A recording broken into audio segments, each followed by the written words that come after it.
Okay, our next speaker is Mr. William Korach, Bill Korach.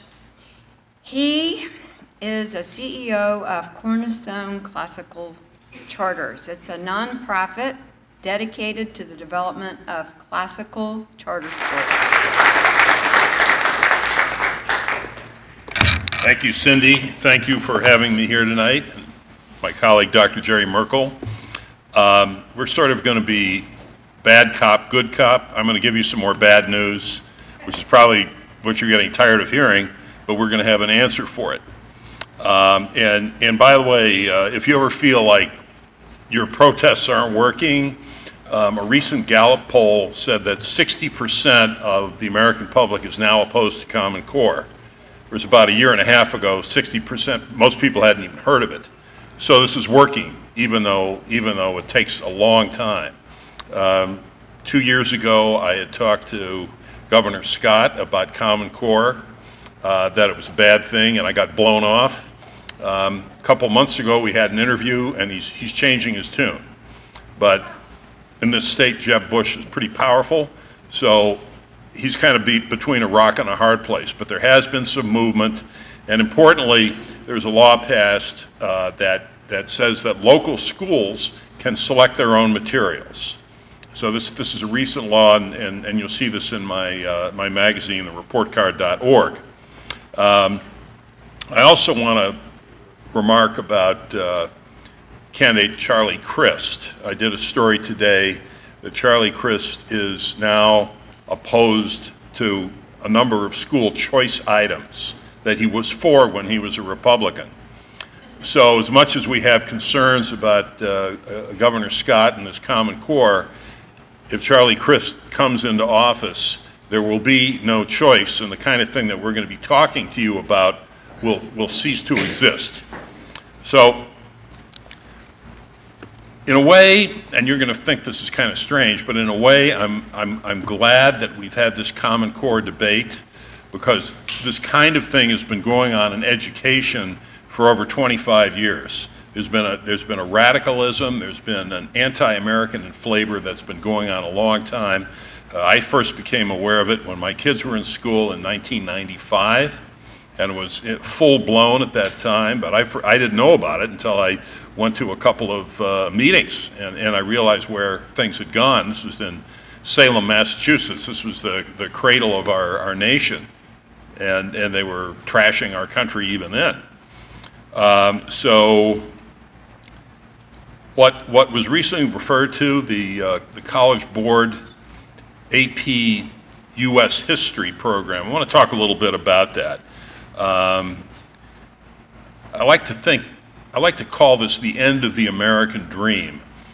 Any kid that is taught along these lines is going to think that this is nothing but a country of racism, of capitalist oppression of the poor, and homophobic to boot. This is the whole theme. And this has been going on in higher education for many years. I'm sure many of you in college hear about what goes on the campuses. There have been some surveys that say that there for every moderate on the campus in history or political science, there are 25 radicals. And when I'm talking about a moderate, I'm not talking about a conservative Republican. I'm talking about somebody that still believes in the Constitution, versus 25 faculty members who are completely radical and pro-communist. These are the people that ultimately write the textbooks and decide what gets taught in high school. So the College Board AP History Framework was put out to public schools in the last few months. Every school has it. They will be tested on this in 2015, and it was correctly noted that the person responsible for this is David Coleman, who is also the same guy who is responsible for the Common Core.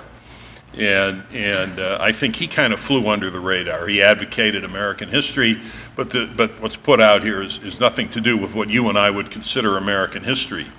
We have a trickle-down bias from the colleges. The teachers' colleges are studying the works of Bill Ayers. I think you've all heard of Bill Ayers.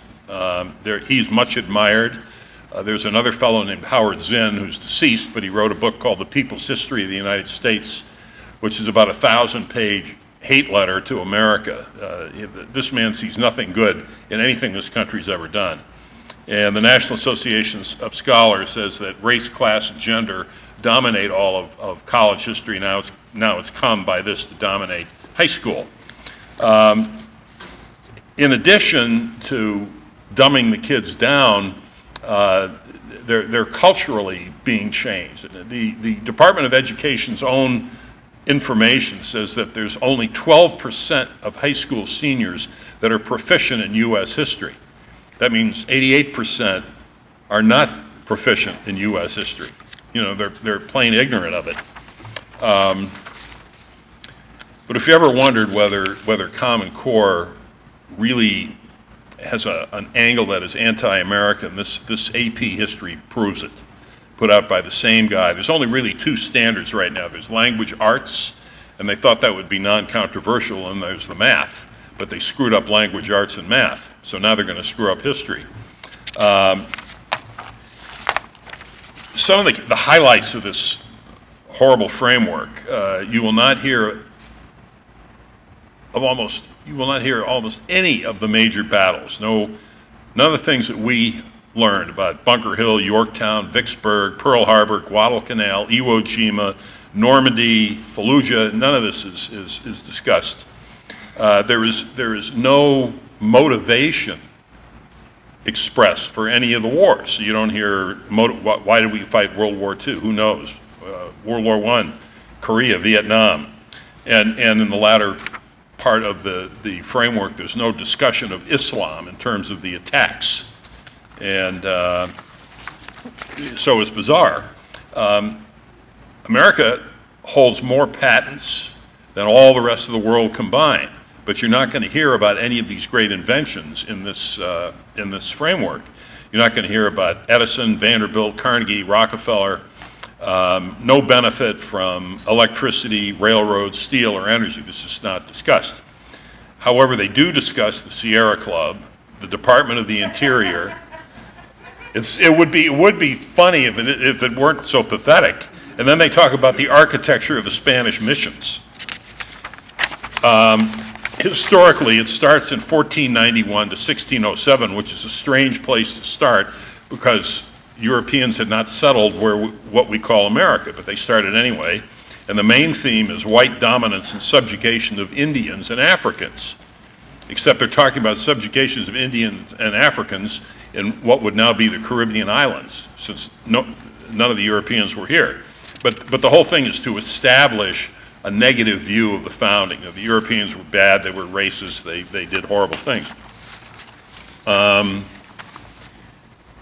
1607, which is the next period, to 1752, you never hear of a shining city on a hill. This was the prayer by Winthrop when they came over. He talked about the shining city on a hill.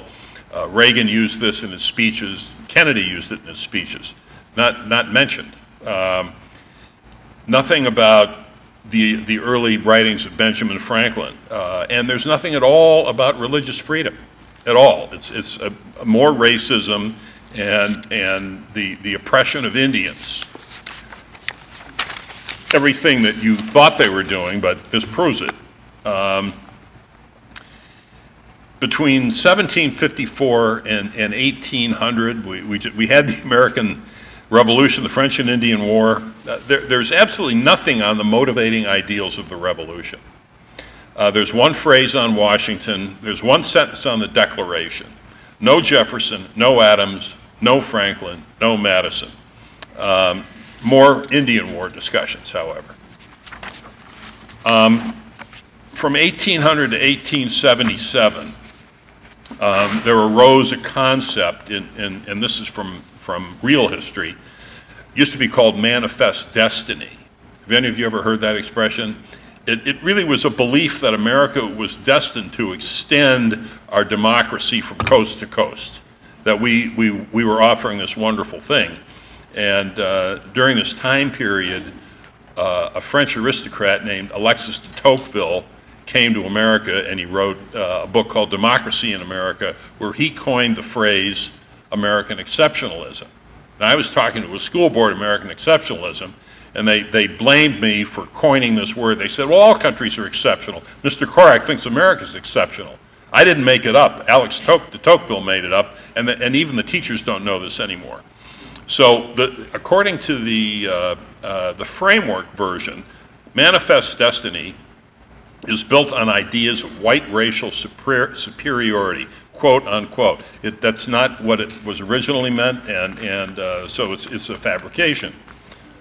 But this is what kids learn. So when you see kids up in New York, rioting, Occupy Wall Street, they're getting this stuff straight from the schools.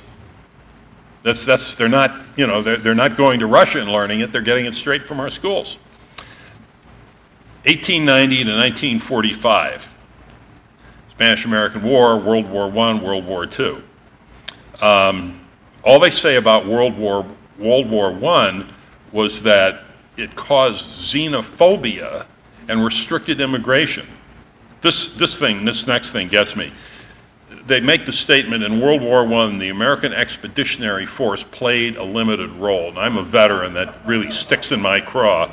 We sent 1,200,000 men to France, and we stopped the Germans 50 miles from Paris. The British thought we played a major role. The French thought we played a major role, but David Coleman doesn't think so. The chief benefit to World War II, according to this, was that it provided opportunities for women and minorities. But no discussion of what motivated any of this. It also said that World War II created challenges to civil liberties. So they talk about the Japanese internment in California, which we all know. And then they talk about how the bombing of Hiroshima and Nagasaki raises questions of U.S. values. And they don't talk about the Marshall Plan. They don't talk about the liberation of Europe. They don't talk about what other conquering nation, rather than seizing these lands for their own, gave them billions so they could get back on their feet. If it weren't for MacArthur in Japan and it weren't for the Marshall Plan, both of those countries would still be flat. But you don't hear this in the history. From 1945 to 1980, there's no explanation of communism, the Cuban Missile Crisis, none of that. They don't talk about the polio vaccine, but they do talk about the feminine mystique. So the priorities. From 1980 to the present, they credit Gorbachev with détente. They don't give Reagan any credit, and they don't mention Islam in connection with 9/11. So, on top of all of that, if that weren't enough, I did a study about a year and a half ago for the Citizens for National Security. They're a Boca Raton-based group. I did. My co-author was Dr. William Saxton, who's a Harvard physicist, and it was a study on 25 textbooks in the state of Florida that have Islamic bias. And one is probably in your school right now. It's called World History by Pearson. It's got 3 paragraphs on Judaism, 4 paragraphs on Christianity, and 32 pages on Islam. And it's all favorable about Islam. They talk about Christianity, talk about the Crusades, all the mean things that Christians did. So this is kind of the perspective on our culture. Now, I'm not an educator by background. I spent a number of years with Citibank in new product development. I was a commander in the Navy Reserve. But I came to realize that our schools are so poor that they're a threat to our national security. And what I'm telling you about here, what's going on in Florida, is going on in every state in the country. But Florida has a way to go. The top county in scores is in St. Johns County, but compared to the rest of the country and their SATs and their ACT, they're only in the middle. So there's tremendous amount of improvement that needs to be done. And I got very frustrated in talking to school boards and I have writers who contribute to my magazine from all over the country. They talk to school boards. They're very frustrated. They feel like they're not getting anywhere. So I came into contact with this concept of classical charters, and I saw it up front and close. And I got so excited about it, I told my friend Jerry about it. And he's going to give you the good news. And he's going to tell you what can be done that can make a difference, and you can do it right here in your county. Thank you very much.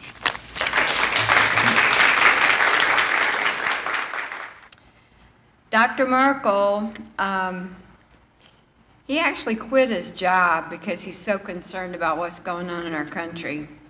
He was a professor of electrical engineering, along with being the director of UNF Innovation Program, Associate Dean of the College of Computing, Engineering, and Construction, a chair of the Department of Construction Management. And so he left his job July the 11th to pursue classical charter schools. I was in Spring Hill about a week ago, and a grandmother was there. She went to her grandson's class, a math class, being taught in the Common Core framework. And she was very surprised that in addition, 2 + 2 is 5. And she questioned the teacher, and the teacher says, the answer is right. We are teaching the process. The answer does not count. Well, I don't think I'd want to be on that spaceship. I bring you greetings from the First Coast Tea Party in Jacksonville. Bill and I are with the First Coast Tea Party up there. There are about 7,000 of us on the database, but I see that less come each meeting. It's like they're worn down and beat up, and everything we try to do just doesn't seem to make any difference. Well, you can make a difference. So I actually bring you good news tonight. I'm going to talk to you a little bit about a classical curriculum in the charter school. So a little bit of history. Bill and I were members of the Education Committee of the First Coast Tea Party. We go around and give speeches on climate warming. By the way, as an engineer, I can tell you that's a farce, and I can prove it. U.S. finances. Each of you owes at least $500,000 in here, every one of you. How are you going to pay that? Illegal immigration, and on it goes. In fact, is there anything good going on in America these days? Oh. Tea Party. Well, the Tea Party, us. Well, we need to get more troops. So during this process, Bill split off and he's done the report card. He's trying to communicate to the public on what's going on in American education. And I happened to run into Bill in recent times, and he said he was on the way out to Great Hearts Academies, Great Hearts. He says, it's the most remarkable thing that I've ever heard of. An education underway using the classical curriculum, and the academic results are stupendous. And we're out to negotiate with the CEO and the CFO and the CTO to bring that technology to Florida. Having done a lot of that kind of thing in my life, I said, well, I'll go with you. So I joined the team and we met with them. They're very great folks, but they're really busy with what they're doing. They now have 19 schools. They now have 9,500 students. They have 15,000 on the waiting list, and they're now expanding into Texas. And I'll show you some of their academics. I see that the lighting here is a little dim on this projector, so it's going to be hard. I'm going to speak to it, but I have a pad of paper here, and if you just print your name and email ID so I can read it, I will send you this presentation tomorrow. So I'll start it over here.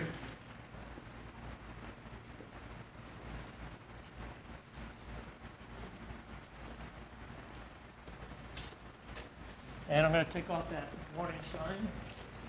That better?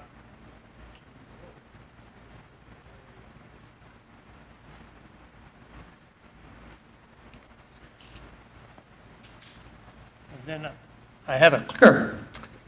So when you look at the slide, what's the first thing you see? A sinking ship. You heard Bill talk about it. My view of that is that's the status of American education currently, and I will show you some statistics. I have put a reference at the bottom. I'm not going to speak about Common Core or Race to the Top and all that kind of stuff. I'm going to tell you it's onerous, and I think it will crash of its own weight with what's coming down. But if you want to know the history of Common Core, if you want to know the content of Common Core, and if you want to know the problems with Common Core, I would invite you to go to Dr. Pesta's website and view it for yourself. Just a little bit about us. Basically, Bill and I and some others have formed a nonprofit. Our objective is to help community groups form charter schools that feature a classical curriculum. So we look for somebody like Diana, or how about this? I had a vision while sitting here. The Orlando Greater Tea Party takes the bull by the horns and forms the Orlando Classical Academy. Wouldn't that be great? You can make change. You can do it. Near the end of this, there's a website reference I'll point out, but Nova Classical Academy. Go Google it. 3 parents upset in 2003 with regard to the education underway. So they went and formed a classical charter school. They're now ranked by the Washington Post the 86th best high school in America. And their SAT score just posted up for their graduating seniors was 1940. They blew the socks off of it. So there's magic to this education, but the funny thing about it is the magic is really historical. We're just going back to the past and bringing the past back forward to get excellence back into education.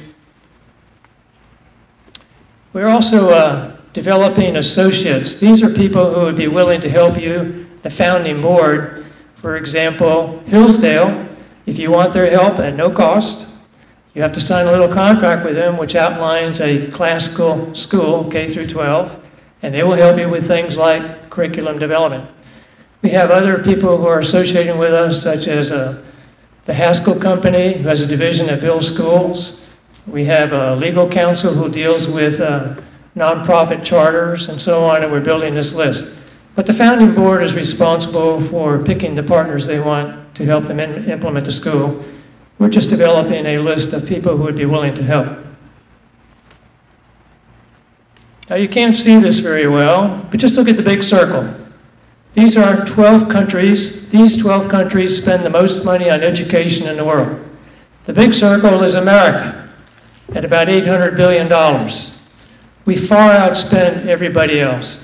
As a sidebar, it's interesting that Washington, D.C. spends more than $30,000 per student per academic year, and they are the last in America in ranking on academic performance. So it's not the money. As a metric, Duval County presently spends about $10,500 per student. The very small circle over this way on the bottom at about $10 billion is Finland. So the question is, we're spending a lot of money, we must be doing really well. Well, we're not doing really well. We're in the bottom quartile in both in math and science. And when you get this, if you sign the list, you'll see that Finland's on the top. So what's up with Finland? And how come we're not getting our return on investment when we're spending all this money? Where's that money going? Politicians? Teacher unions?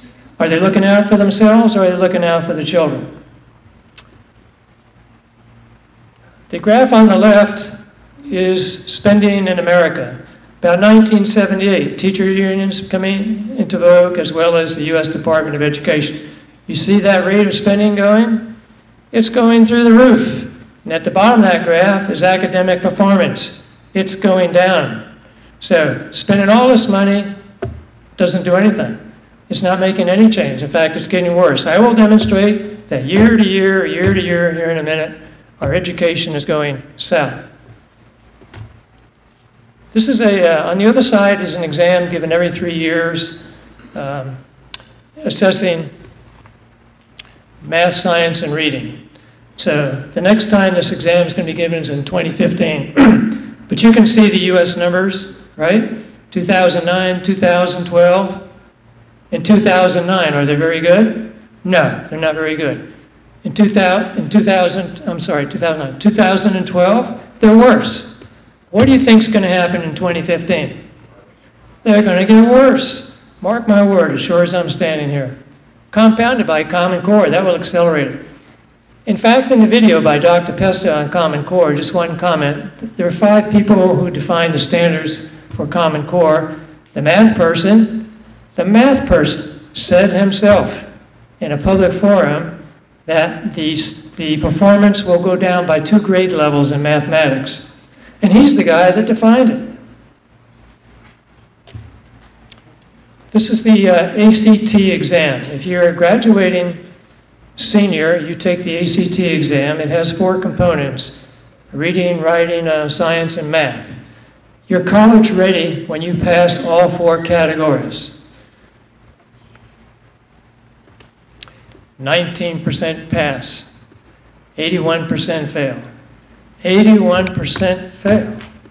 In Duval County, it's the same metric. 19% failed in 2013. 31% failed all 4 categories. Didn't get one of them. And you can see across America, it's about the same, not much better. So, across America, our high school graduates are not college ready, period. As a sidebar, I didn't make a chart because my recent employer probably wouldn't like me to do that, the University of North Florida. But there's also an assessment that UNF does of the graduating seniors from the UNF, bachelor's degree, in writing and reading. Take writing, for example. Writing 3 is the highest level that you can be. 19%. So 61% down at writing level 1. And a very high number not proficient in reading comprehension. It's like they come into the university not prepared, and we're sending them out not very well prepared.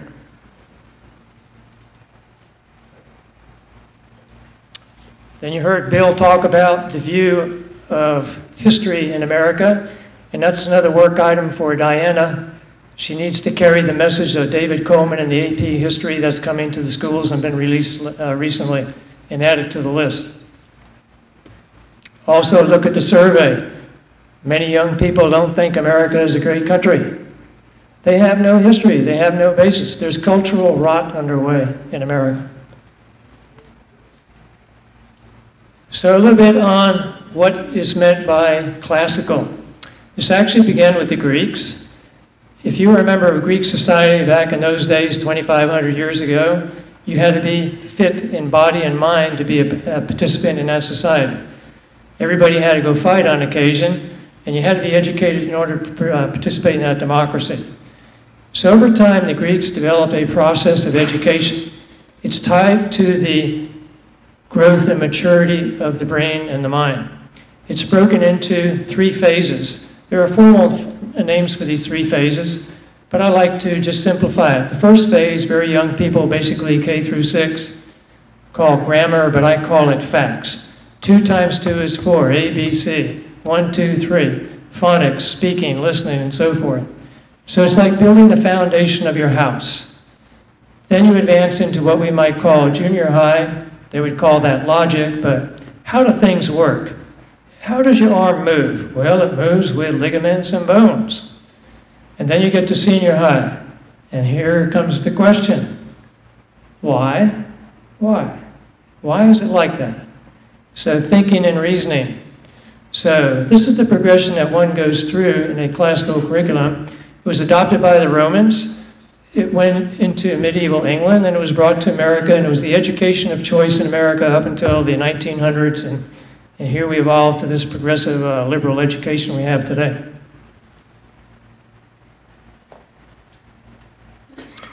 This is actually a definition of what Hillsdale would declare to be a classical curriculum school. In fact, if you were to ask Hillsdale to come help you develop the curriculum, for example, here in Orlando, they would present you a very short contract, and it would say, this is what you must do. It must be a K through 12, and it must have Western civilization, and so on and so forth. Now, you don't have to start with a K through 12. You can start with a K through 3, and then you can add grades over time. In fact, it is my belief, if you have a K through 12 classical curriculum underway, if you took a 9th grader, for example, from another school, and dropped them into a classical curriculum school, I doubt if they're going to survive. The foundation is not there. The progression of the development of the mind in terms of education wouldn't have been executed. So you can see the elements of a classical curriculum on the right-hand side, and you can kind of see what's going on in American education now. I kind of call it a video game, everybody high-tech. Do you know there are no computers, there are no cell phones, there are no tablets in Great Hearts when you go into a classroom? Doesn't mean they don't have a computer lab down the hall. Not in the classroom. Do you know most of the classrooms I walked into had no blackboards? The only board I saw was in the music room, teaching music with the music notes and scores and so forth.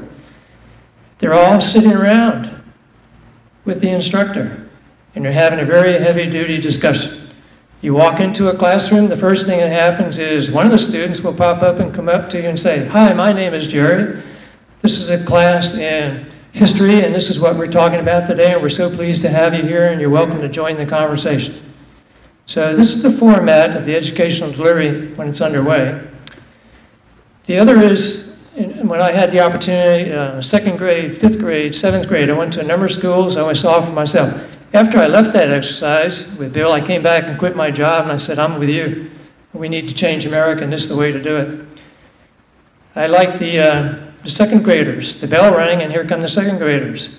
They're all in uniform. Everybody's in uniform. They're marching 2 by 2 behind the teacher.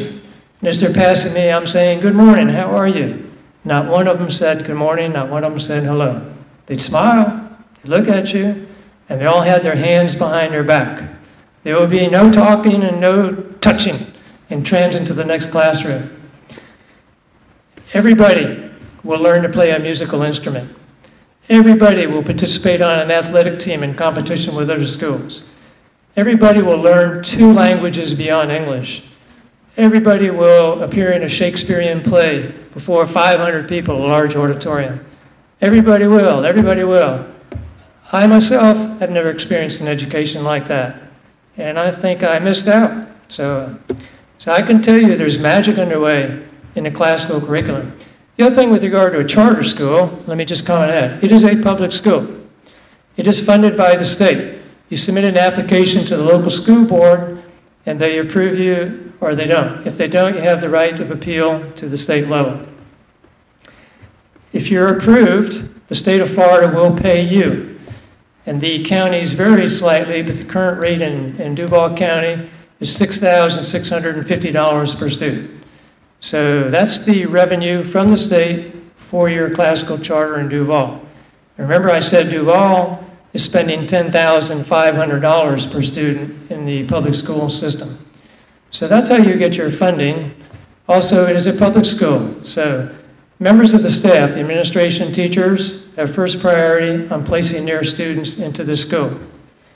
Then if you have a child in the school and you have another one coming up, that child coming up would have second priority. Third priority would be children of military. And after that, if the application enrollment exceeds the seating capacity, it's just random draw. It's just random draw. It's the same thing with Great Hearts in Arizona. They have 5 high schools. One high school is predominantly Hispanic. They do really great. Now I'm going to show you their scores in a minute. Another school is predominantly black, and they do just great. So it's not whether you're black or white or red or green or anything like that.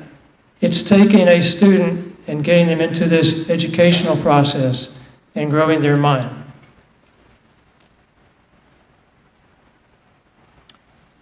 These are the scores of 2013 of the 5 high schools of Great Hearts. This is the good news.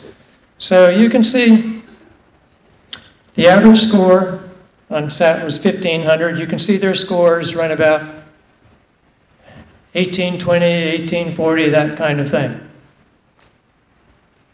The SAT score, the national average is 21. They're running 26, 27, 28. I like the 10th grade test in Arizona.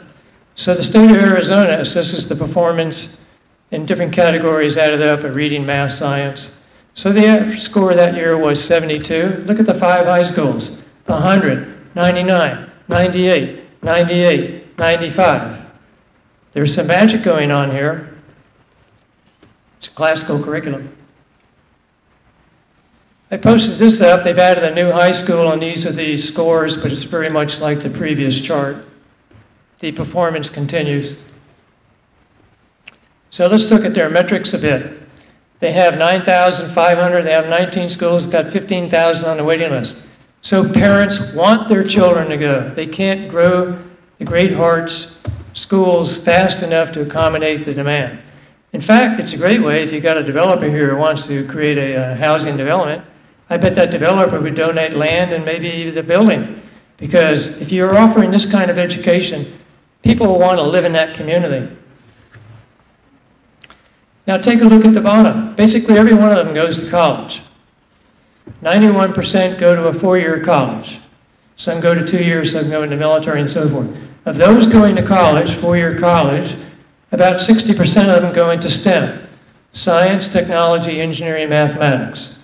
So a very critical area for us, for our economy. These are the people who will define the new technologies and high-tech companies of tomorrow. Without them, we're not going to be competitive. Well, we don't have them.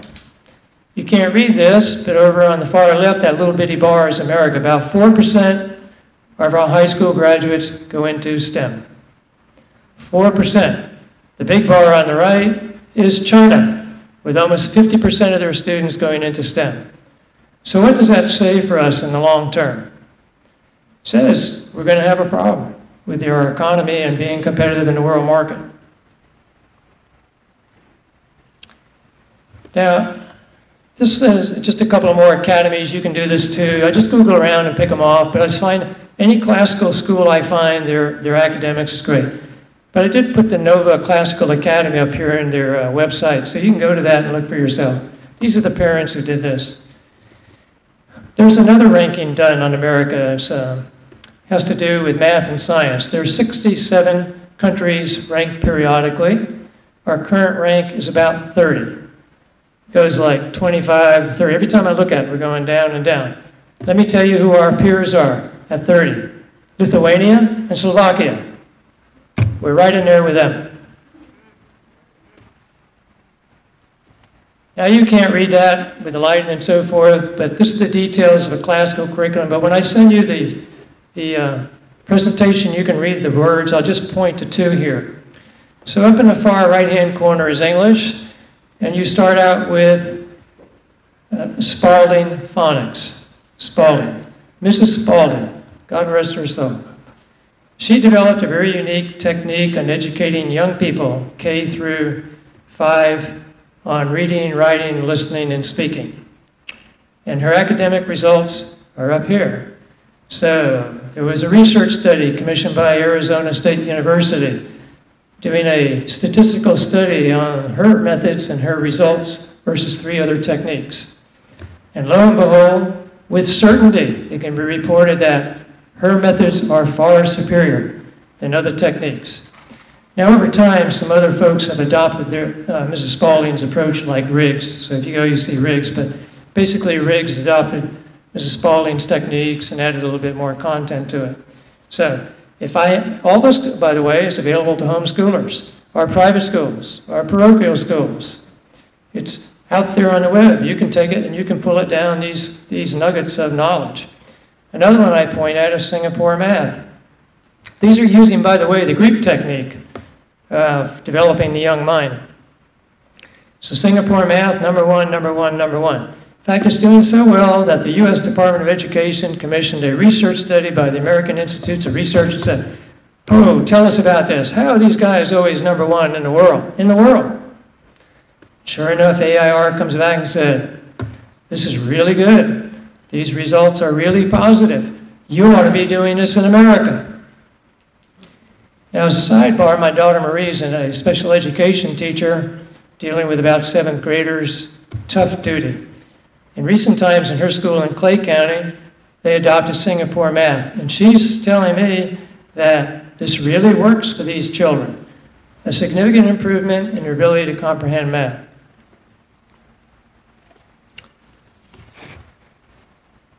Now, Hillsdale College got a grant from the Barney family, and so they commissioned Hillsdale to go out and spread the gospel on classical curriculums. And you can see it's a small group of about 3 people that do this at Hillsdale, but they already have a number of classical schools going, And they have another set they're working on now, 2 of them here in Florida. One is the Mason Academy. And at the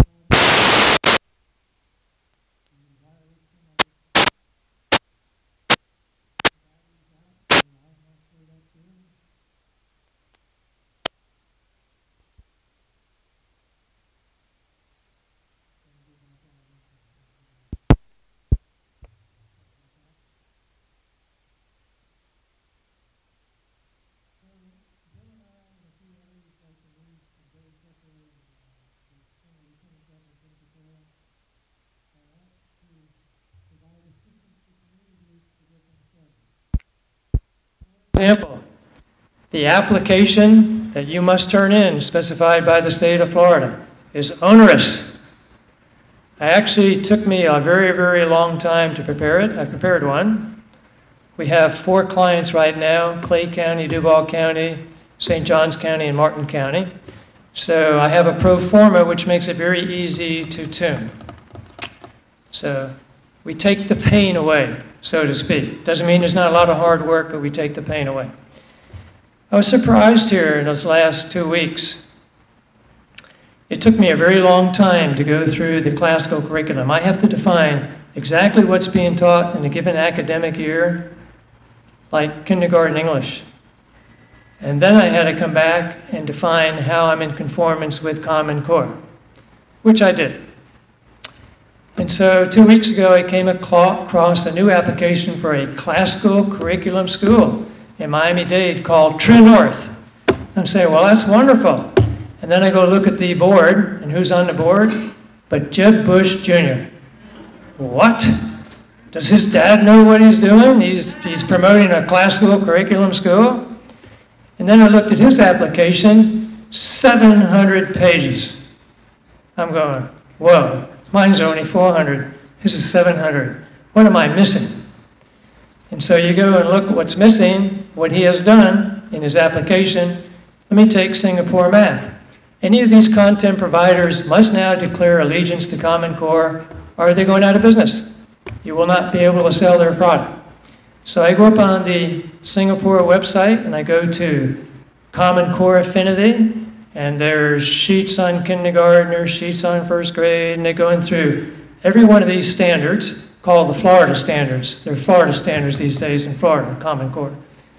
And they're saying, well, we got that covered, we got that covered, we got that covered. Then I look at Jeb Bush Jr.'s and he says, well, that's what he did. He just copied that and pasted it over. Well, Mama didn't raise any fool, that's what I'm going to do. So I just did the math through 8th grade about a day ago. It's only about 50 pages. Now, people will ask me, well, how can you have a classical curriculum when you got all this stuff you must do? And my answer is, they're defining the what, but actually I'm defining the how in the school. You, the founding board, control the school and everything that goes in it. There's no teacher unions. You got a malcontent, you can kick them out. You have a contract with a parent that they are a partner in the education of that child. And if they don't do that, out. And so, no drugs, no weapons, no tattoo, and it goes on and on. So, I'm glad to see Jeb Bush Jr. doing that, but unfortunately I have about another 300 pages to go now. But I'll do it, so I can claim like the rest of them, yeah, we got it covered.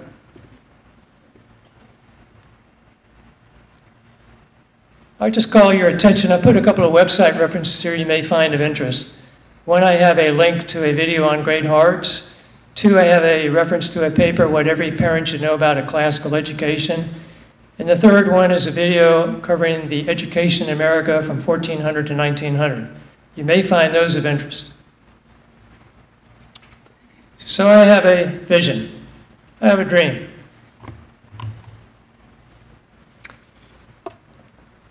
The Orlando Classical Academy. Doesn't that sound good?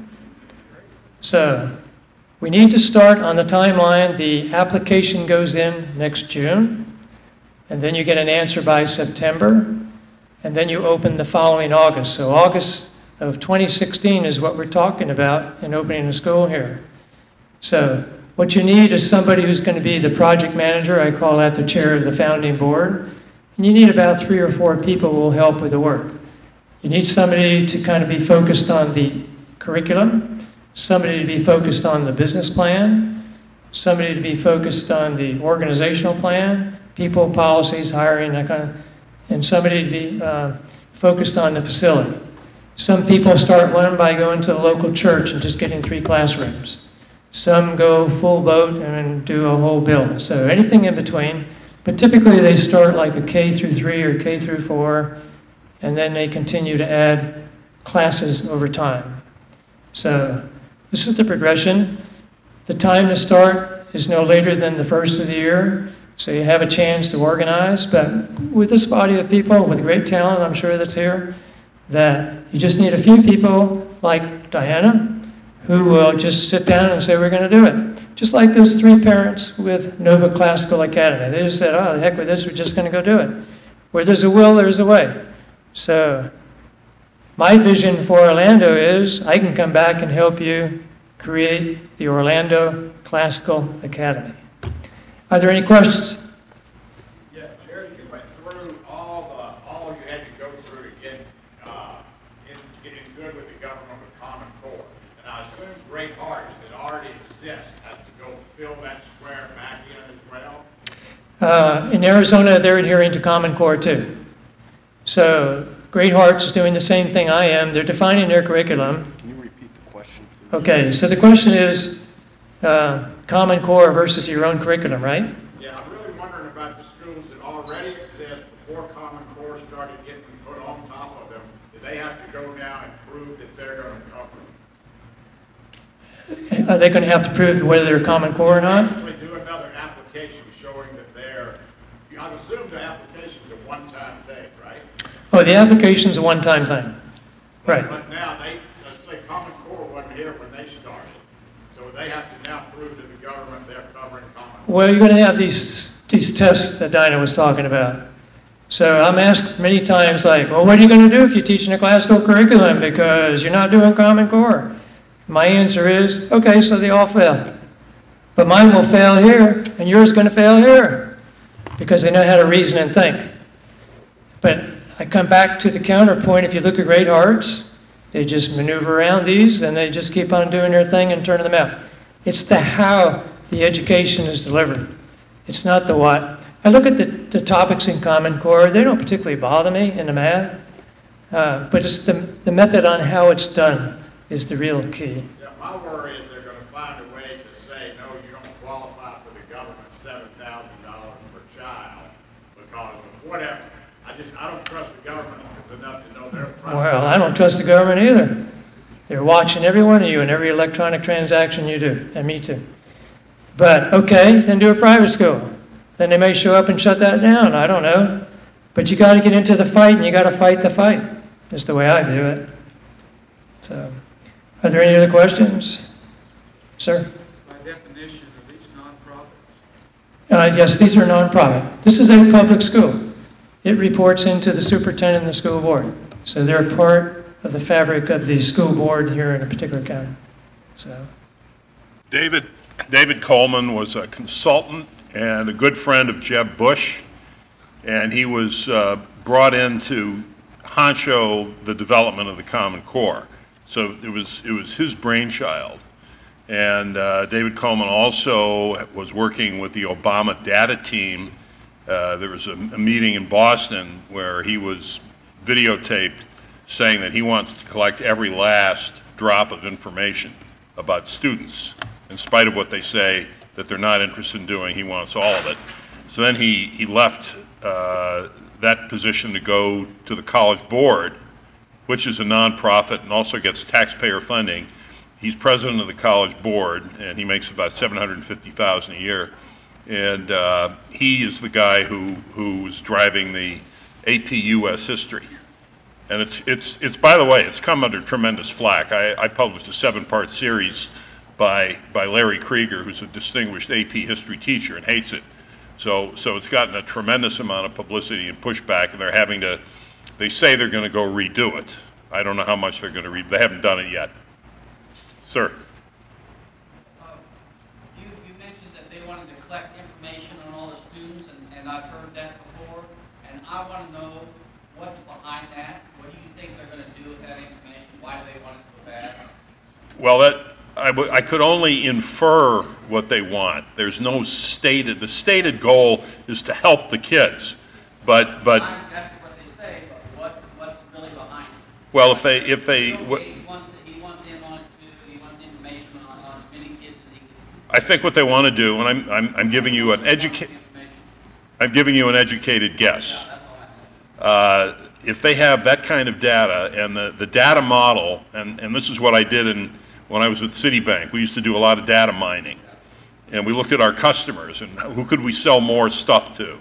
You know, what customers were in danger of leaving. This is all the stuff that data mining does. So we look at this data model has 400 data fields. I mean, that's a lot of information. And if they have that data field, they can do what they used to do in the old Soviet Union. They can kind of set a child's career when they're 12 years old. You know, so in the Soviet Union, it used to be Ivan went to the salt mines, but Sergei goes to rocket school. You know, America's never been like that. America's always been very individual.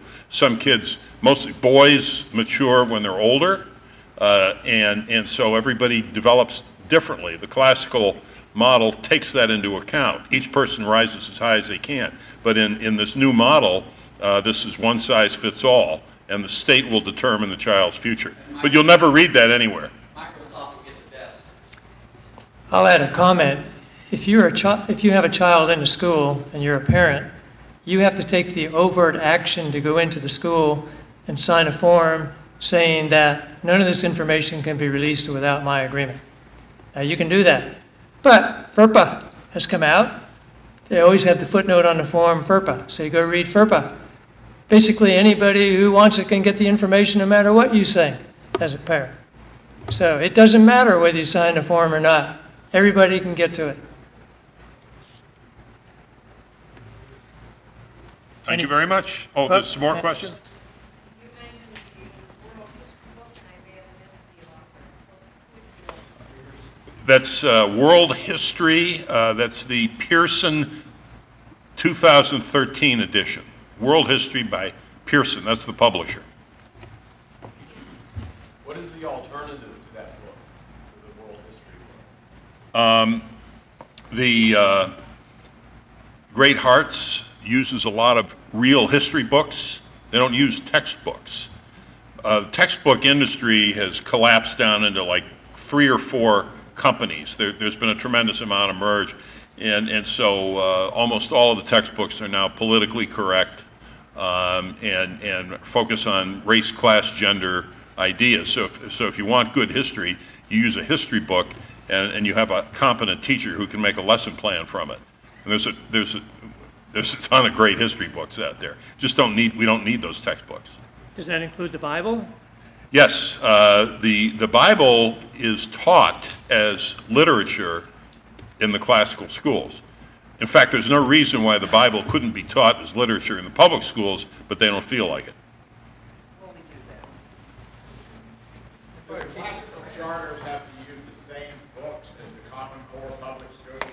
No, the charters absolutely don't. That's the whole purpose of the charter, is that they can create their own curriculum. If I were to take the apostle phrase, gentle as a dove but clever as a serpent, I mean, that's what Dr. Jerry has done. You know, he matches up, and that's what these schools have done. They take, okay, here's your state standard, here's what we're going to do, now prove us wrong. You know, but we use our own books, our own curriculum, and teach our own methodologies, and the result on their broad remarks gets you there. Saying you have a church school and you want to use a classical curriculum in the church.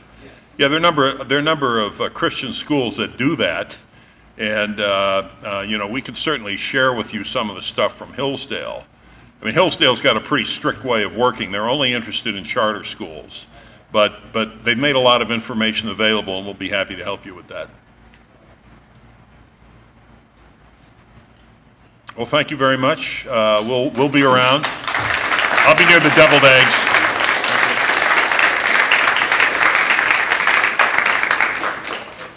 Diana. Diana's my friend. I'm going to say that first of all. She is a tireless activist and community leader.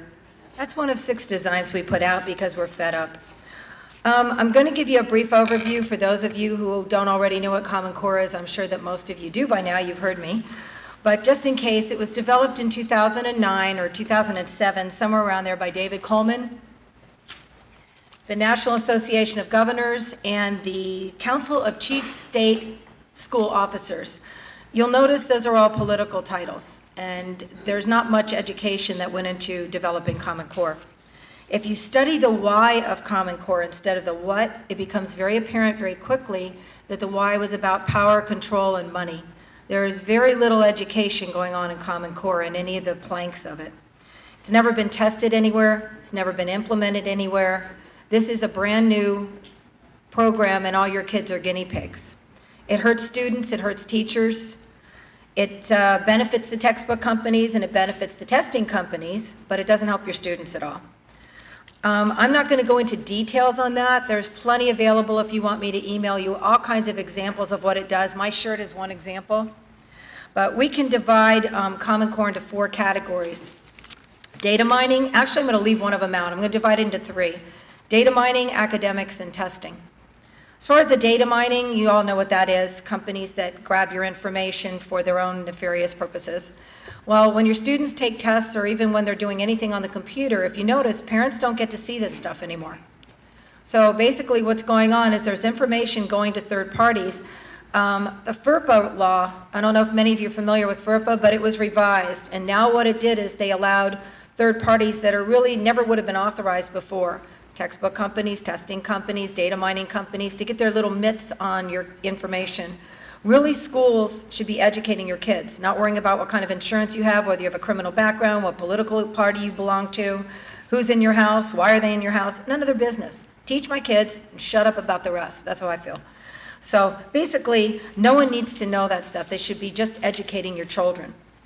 The academics, actually, I have a partner in crime here, Karen Harriet, who's been working with me on some things. And she's been explaining some things to me. I've been asking her for explanations because I don't understand some of the minutia. But the more I get into this, the worse it is. This is just one little thing. You have history that's being taught. There's a new AP history exam, I don't know if you've read about this, that skips Martin Luther King. It skips Hitler. I don't know how you teach World War II without Hitler. That kind of boggles my mind. It skips most of the founders of the Constitution. It starts at Reconstruction. So there's an old saying that if you don't understand and know history, you're condemned to repeat it. Yes? You're nodding yes? That's what we're doing. We're taking the history out of our kids' education so that they have no loyalty to this country. One of the kids I'm trying to help told me he was recruited in New York City, where he was homeless on the street for 4 months, by a Muslim recruiter. And I said, what did you say? He said, no, I don't want to fight and get blown up. I said, well, did you tell him that you love your country? He said, I don't love my country. I said, what? He didn't stand for the flag. He doesn't know anything about the country. I said, do you know any of our history? Started talking about the founders. He doesn't have a clue. And this is a smart kid. You know why he doesn't know? Because they're not teaching it. Your kids are being turned into ignorant little drones where their only purpose is going to be to go work for Microsoft or one of the other big companies. You see all these futuristic movies and you think they're crazy, and they're not, because we're seeing it happening more and more. And if you don't stand up and fight, it will continue to happen. I won't give you, again, I'm not going to give you examples on how the academics work. You can talk to me afterwards, or I'll connect you with people who can explain it to you. Right now, I thought about this very carefully, because the movement so far was stop Common Core, pause Common Core. The legislature didn't listen, governor didn't listen, nobody's listening. DOE didn't listen. Then we thought about it, we divided it into chunks. The data mining, the academics, and the most important component is the testing. Because if you notice, now that we're all complaining about the testing, people are standing up and fighting, all of a sudden they're listening. All of a sudden the school boards are scared and listening. All of a sudden the DOE's listening, and all of a sudden the governor's listening. Doesn't hurt that it's an election year, but they're listening. We're getting somewhere. A day or two ago, I think it was, a kindergarten teacher stood up, a Florida kindergarten teacher, and she said no more. She said, I'm not going to administer these tests. You can take my job, but I'm not going to do it. And guess what? party of one, she made it happen. The DOE has now paused the tests for K through 2 because one lady had the guts to stand up. Now, when I go to our school board meetings, there's usually about 3 of us there. There's a lot of seats in that auditorium, and there's 3 of us there. That's pathetic. Seminole County has several 100,000 people, and only 3 people, and I'm one of them, can be bothered to go to the school board meetings, and then we sit here and wonder, why are our kids not learning? What's going on? Why aren't you there? Why aren't you doing anything? And I don't necessarily mean every one of you, because I'm sure you're wonderful and have things to do, but so do I. So do the other 2 people that were there. I don't even have any children. I have nieces and nephews, but I have no children. And I get my rear end there. So I would love next time to see all of you there. It's important. If they don't see our support, they think everything's fine. Oh, that's coming. She wanted me to remind you, we have a town hall September 30th. And I was going to mention that at the end, which I will again to make sure you remember. September 30th at Lyman High School in the auditorium from 6:30 to 8, we are having a town hall. Please come. The school board is holding the town hall. They're doing it because they are very upset about the testing, and they want us to show them support. We can't expect them to stand up if we don't. So I hope to see everybody there. Now, the backlash against incessant testing has snowballed into a national movement designed to stop it. If we stop the testing, basically everything else will crumble eventually because that's what it's based on. The textbook companies and the testing companies make their money on testing. If you ever look at any of these tests, or if you ever talk to anybody on the inside who knows, these tests are designed to fail. And I know that sounds sick, but they're designed to fail. Why? Because every time that kid has to retake that test, that company gets another $30, $20, whatever it is. Figure out how many kids are in Seminole County schools. Figure out what it would cost if there were an average of 2 tests per kid. And they're making a mint. That's one county. They're making a mint. So of course they want them to fail, which is sick because they don't care about the kids.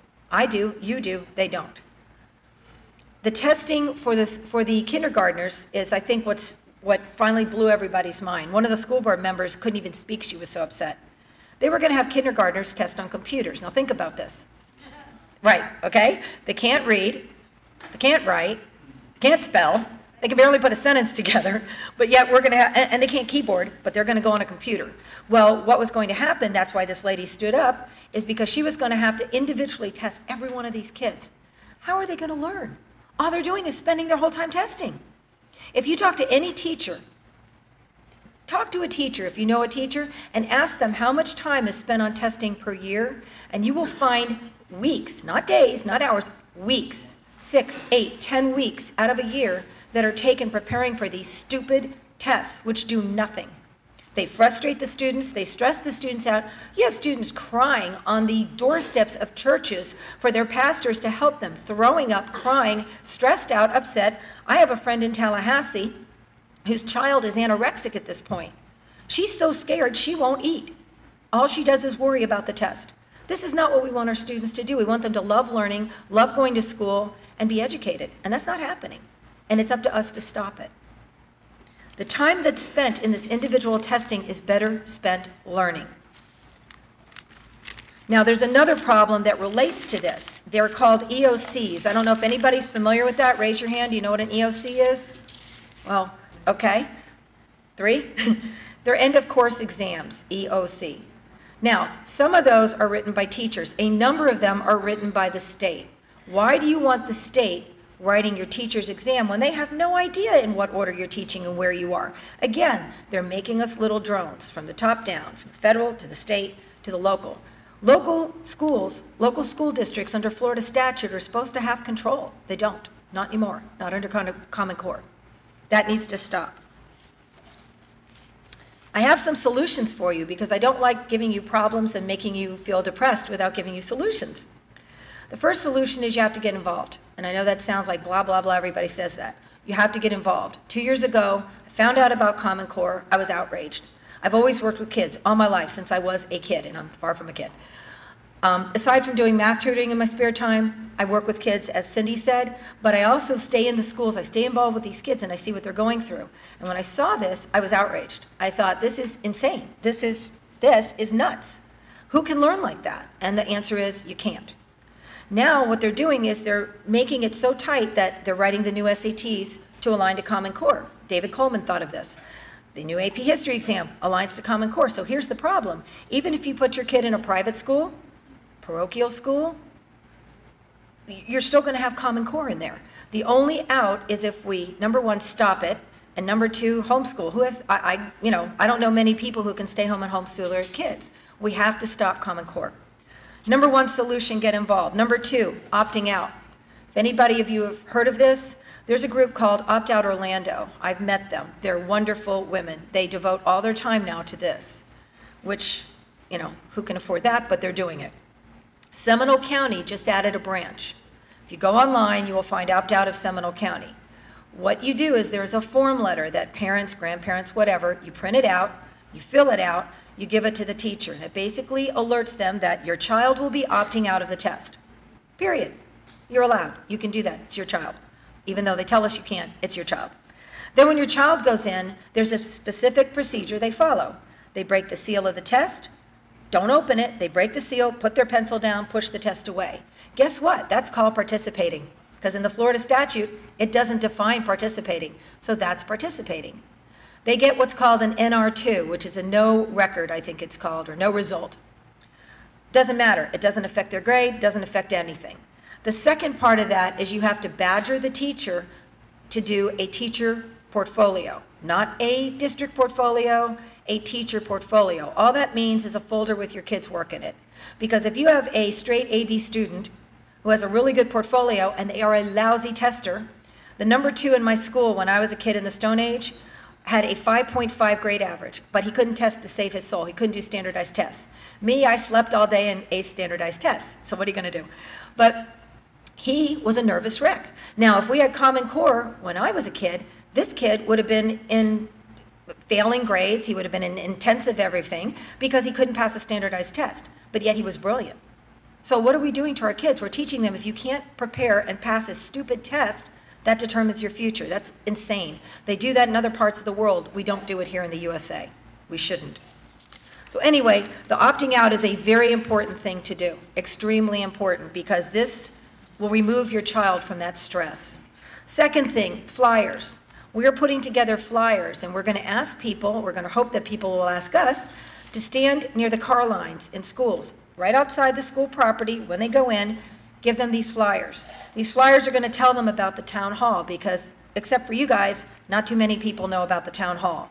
We need to spread the word, need to put it on Facebook, need to tweet it out, need to talk to the school people, all your parent friends, PTAs if you're involved with PTAs. Go to the grocery store, strike up a conversation with someone. Have Seminole County get active in this. I talk to the school board members all the time. They are very concerned. They are very upset. They are very worried about the testing. I promise you, this isn't political. They are scared. They know what's coming. There is no way they can implement this financially, technologically, or emotionally. It's not going to work. So they want our support. And this was even mentioned in the last meeting. They saw 3 of us, and they're like, well, nobody cares, obviously, so why should we stick our neck out? We need to show them we care. The town hall is the place to do that. The very last thing I want to say, I cannot find. Oh, there it is. It's very pathetic when we come and we talk to you and we give our time, and I live near here, I don't know if these gentlemen do, but we come and we give our time and everybody nods and smiles and says, yeah, that's great. And then they go home and they do nothing. And I don't know how many of you do something, and I wouldn't venture to guess because good for you if you do. But if you don't, this is the time to get started. We're running out of time. We are running out of time. If any of you have ever seen the movie Idiocracy, great. If you haven't, I suggest you watch it because if we don't get rid of Common Core and save our children's education, save our future leaders, we are going to end up looking like the movie Idiocracy, and I don't want that to happen. The town hall is going to be at September 30th, which is, I believe, a week from Tuesday, on Lyman High, on the auditorium, 6:30 to 8 p.m. If we are able to stop this testing with the help of the school board, Common Core will begin to collapse because that's the power and money part of it. And if we can collapse that, we can start collapsing all of Common Core and get our kids back to a good education. Thank you.